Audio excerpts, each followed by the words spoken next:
तुम्ही मरण्याच्या अगोदर खाते फोडून मारा, उद्या पहिला तलाठी गाठवा आणि ती झक मारा, वाटलं तर एखाद्या एकर वरण्या तुम्हाला खेळायला लागली.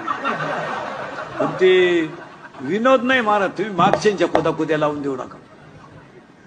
अक्षरशः तुमच्या माझ्या घरात आहे ना भयानक भांडण आहेत.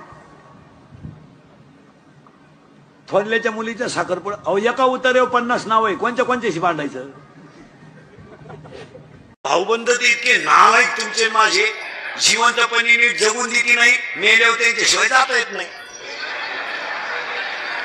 कांदा मग जुने लोक घरचेच 5 पोर का होऊन द्यायचे. राम राम आपली आता बळच पुरीच्या बापाला म्हणतात राम राम. तुम्हाला यंदा नाही भाऊ, तो तिकडं देवाला सोडा, आम्हाला नको.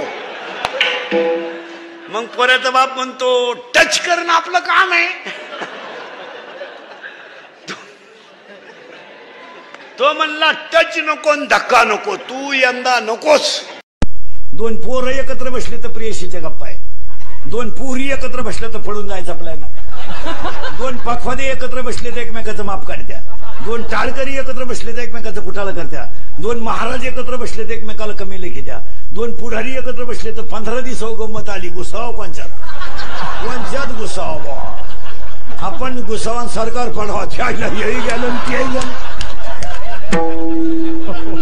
पुढारी सुधारणं त्यांना काही, नोकरीवाले म्हणत्या भागत नाही, त्याची बायको म्हणती परवडत नाही, शेतकरी म्हणतो पाणी नाही, व्यापारी म्हणतो गिराईक नाही, तरुण पोरं म्हणत्या पाहुणे येत नाही, आले ते देत नाही, दिली ती राहत नाही, राहिली तिला पोर होत नाही, एक माणूस येत नाही.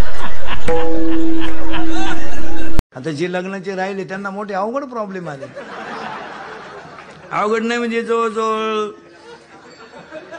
राहिलेच तुम्ही. आता तुम्ही बोला नवऱ्याला, तुम्हाला नवऱ्याला बोलायचा अधिकार आहे, तो तुमचा व्यवहार नवरा आहे.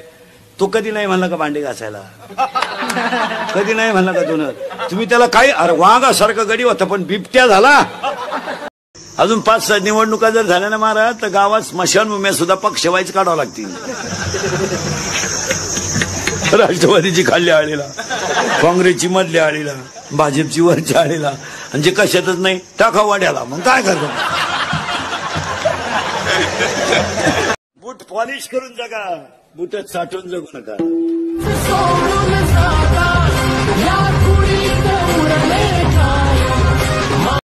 आणि 4थीच्या पोराला इंग्रजांची भाषणं सांगायची.